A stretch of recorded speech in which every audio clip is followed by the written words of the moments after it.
Wa idza lam ta'mal al-yawma wa lam tudarik al-alyam.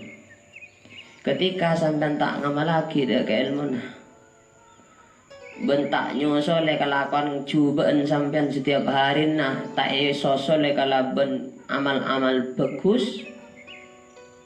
Waktu odin sampean melakukan hal sia-sia, selalu maksiat ke Gusti Allah, selalu melanggar perintah Gusti Allah, selalu membangkang ke orang tua nah,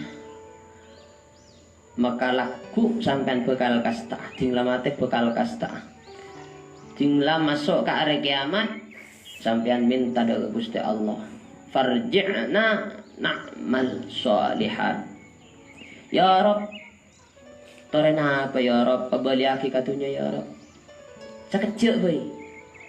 Maka artinya bekal ala ko amal-amal soleh, bekal ala ko amal-amal bagus, bekal sedekah, bekal bojong, bekal haji, bekal doa ada orang tua, bekal doa ada guru. Sekecil boy ya Rob, bekal laki, pabali aki katunya.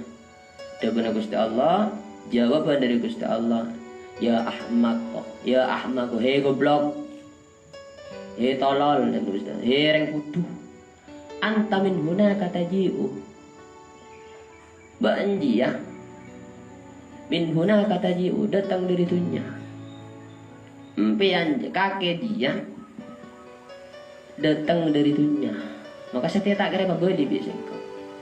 Neraka lah akan neraka jadi Gusti Allah. Bukan tidak mungkin bagi Gusti Allah, benih tak bisa Gusti Allah membeli dekat dunia.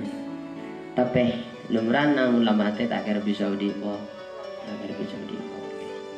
Ya Ahmad wa anta min hunaka tajiu, banja datang dari dunia biko tak kira boleh boleh. Nikah permintaan orang-orang kafir ketika masuk ke dalam kubur.